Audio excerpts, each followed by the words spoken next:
microphone is, but I'll get as close to the computer. Is that better? If that should work, I believe, yes. You can still hear me? Yes, we can hear you. All right. First off, I would like to say that I love Walia Mohamed. She told the truth when she got up on that stand. You have a whole city from Ted Wheeler on down that I'm sure wanted her to lie. She didn't lie. She may have lied by omission for 3 years until she got on that stand. But when it came down to brass tacks, she told the truth. I said nothing. Her friend, she thought it out. Nothing, not one word. And she did not come to this sentencing hearing to pretend to be a victim. I have the utmost respect for Walia Mohamed. And I'm glad she's in America. I welcome her here in this country. To Micah Fletcher, it sounds like you have some feelings of guilt. Because we both know that without your association with Antifa, your willingness to use political violence became an ultimate means of domination, whether it's me or the other side in the political spectrum. I will not accept any guilt. I defended myself according to the law. If you accept the blame, the guilt, if the city of Portland, the country of America, the politicians accept guilt, I will accept guilt. In what is a tragedy, a loss of 2 human lives. Until that moment, I have no feelings of guilt. I am morally culpable for taking the lives of 2 human beings. And Tasha Deliverance, who has been the only person on the other side, said the words that matter. Passion and love is the answer. Those are the only things that matter. I've been brought up in Portland, Oregon. I went to the blackest high school in Oregon. Where I'm from, we defend ourselves. Where I was brought up in North Portland, we defend ourselves. Where I was brought up in Oregon State Penitentiary, we defend ourselves. I did not commit an act of violence against anyone on that street. I shoved 2 people who confronted me while I was sitting in my seat. And I said, what are you going to do? We're going to fight, but I'm not backing down. That's what happened. They wanted to fight. Maybe not killing, maybe not Ricky death, but they involved themselves in the situation. Sadly, they have died. And I do regret that 2 people died, but I do not regret my actions that led to their death. Nor was it my explicit intent to murder anyone. And if it had been, Micah Fletcher would most assuredly be dead. And I would have stabbed him more than one time, but I stepped over him when he got off that mask. I did not kick him on the train tracks, which I could have done. He would assuredly be dead. I could have stabbed him again. He would assuredly be dead.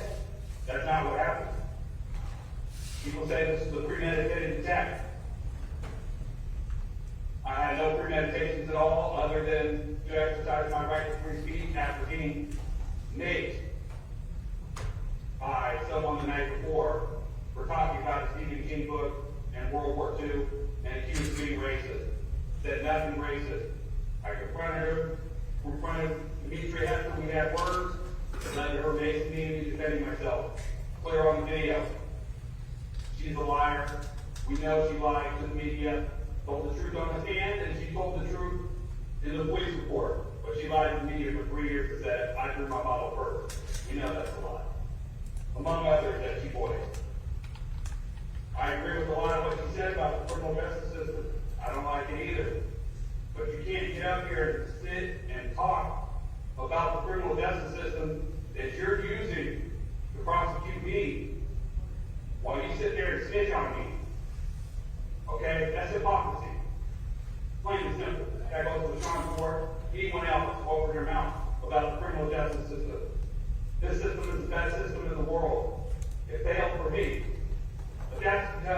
political situation in trial by media.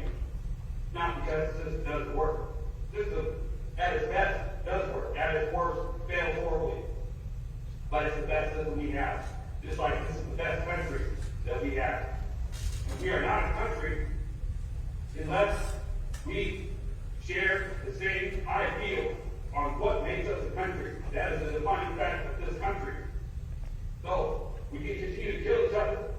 We can have another civil war, or we can choose to get along.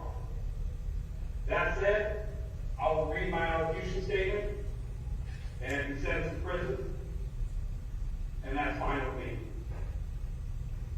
This trial has done nothing but reinforce belief in the uncertain nature of life in America, and reasons I consider myself to be a nihilist. Nihilism is not a doctrine I embrace because I love its ideal. It is clear to me after sitting through the farce of this trial that the most important thing was rubber stamping a fictitious hate crime, not the fact that two human beings lost their lives. Had their deaths as the focus, then there would have hopefully been interest from the public as to why in actuality they lost their lives. We all know that I said nothing to those two young girls that the media liked to focus on for 3 years. And you don't hear from the media that the young girl in the hijab, Walia Mohamed, I was supposed to be yelling at, finally decided to tell the truth and refute everyone's lies after 3 years of letting the lies gain a life of their own. She said I said nothing to her at all. That is the truth. Yet somehow, I was convicted of threatening her with serious physical injury. Somehow I placed Demetria Hester in fear of imminent, serious physical injury, the element that must be found guilty of the crime. And yet she testified that she wasn't scared at all. She's a tough cookie, carries a knife and mace that she used on me for no reason, other than she was angry at my words. And that led to her injury that I'm not sorry for at all. And she got what she deserved. Now, I hold no ill will against her other than her words. I don't seek vengeance or violence against her. If she wants to forgive me, I can forgive her. But she used violence, mace, hurt my body, I hurt her body, we both covered. The jury verdicts were laughable. The DA's own witnesses contradicted the DA's own theories. The DA's own expert witness contradicted the DA's theory of premeditated murder. If the DA had no witnesses and only opening and closing statements with the video played in between, it would have presented a far stronger case. The outcome only verifies how little is needed to convict once the person has already been convicted via the media and liars. I'd like to thank juror B33 for having the good sense to admit that he violated his oath and in fact had reasonable doubt on multiple charges, but found me guilty anyway because he did not like me laughing and nodding during the trial. We live in a post-truth world where nihilism is the only true philosophy, and that in itself is a paradox. Many use the term post-truth without realizing it's a position indicating a nihilist wet dream. Philosophically speaking, that is the world we live in. A world where if you are white or European descent, you cannot study or be interested in your ethnic background without being called a racist. And once you are, then it's impossible to prove that you're not racist. Psychologically speaking, nihilism is readily apparent in American society today as a sense of hopelessness and antisocial violence as evidenced by the trend of mass shootings in this country. John Fowles, the eminent writer and thinker, termed the empty void that the Western civilization tries to fill the Nemo after 20,000 Leagues Under the Sea, I believe. Nietzsche claimed that Christianity would lead to nihilism and destroy Western civilization. It seems the process is in full swing today. Take one look at the federal courthouse across the street. I love it. If this is what we allow to happen to our great country, so be it. Americans are literally letting the greatest country in the world slip away.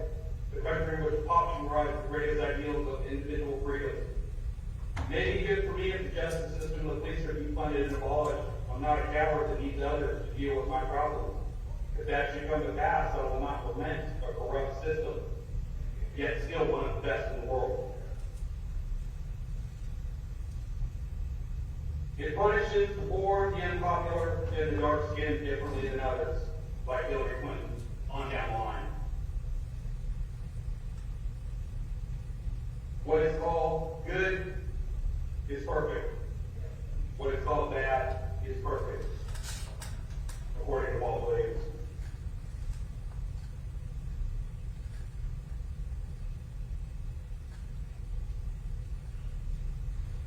As for political nihilism in 2016, if you voted for any candidate, your vote did not count. Only the electors, and to a lesser extent, those who appointed them. Only their votes counted, and the winner broke the polls. We cannot trust anything except chaos in American politics today. In short, nihilism is a philosophy that Western civilization and our current society has forcefully embraced as a thinking, rational, and logical human being. In the land of the free, that just happens to incarcerate more of its citizens than the rest of the world combined. In the democracy in which the vote of the elector is the only vote that counts, the American dream is still spoken of in this land of existential crisis and despair. How, I don't know. As George Carlin said, you have to be asleep to believe it. I used to say Portland was a tolerant city. I was born here, raised, very accepting. Keep Portland weird, they say. The truth is that Portland has become a rotten cesspool of intolerance and violence. I went to school with Demetria Hester's boss, the Reverend Mondani, and I went to school with both his twin sons. They know I'm not a racist. Yet he consistently pushed the line that this was a terrorist hate crime, and I was racist. He called the FBI so that I could be indicted for a hate crime, which, by the way, never materialized. I wonder why. Portland cannot even tolerate a little bit of free speech. It's so intolerant these days. It was not hate speech on the map. It may have been designed to show the hypocrisy of knee-jerk so-called liberals. You can't call yourself a liberal if you can't allow a little free speech on the max. Liberals used to stick up for free speech in this country. Now I don't know where they stand. It was designed to get a reaction, not to murder anyone, but to say that I have the right to free speech. And yes, if you don't like that, leave this country. Please, by all means.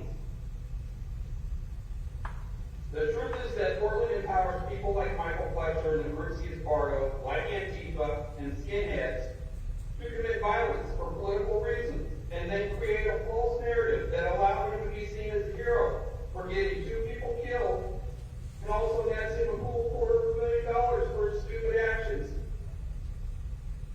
Some will call me a villain and another a hero. I've said it before. There were no heroes on that train on May 26, 2017. Had Micah Fletcher not attempted to confront and attack me, had he listened to Sean Ford's excellent advice, then Sean Ford would have been an unsung hero. Sadly, he did not. To be hated as a villain by liars and hypocrites is the pinnacle of virtue. To defend oneself against the violence of those same liars and hypocrites while exercising your right to free expression in a quote-unquote free country is the duty of every patriot, every true patriot. They call it the culture war. Some call themselves social justice warriors. If you use those terms, I'd advise you to prepare for war or embrace the title of social justice victim. If there is truth to be had in this case, it is that we are all to blame. The city, the mass media, the politicians. I will accept no claim until the parties accept theirs. You can say I'm guilty, but I'm not because I read the law and I did not break it. This is a stand your ground state, and I stood my ground. I'll say it again, I'm morally to blame for contributing to the death of 2 humans, but I will not accept that until Micah Fletcher accepts his and renounces political violence and stops associating with Antifa and skinheads. Until then, I'll be glad to be here in Portland forever. And to Micah Fletcher personally, I hold no ill will. You chose violence. I chose violence. People died. You survived. I understand your feelings of guilt. You should apologize to the families. for not being there, but for being the main contributor of their deaths. Once you accept that, feel free to write me in prison. I don't know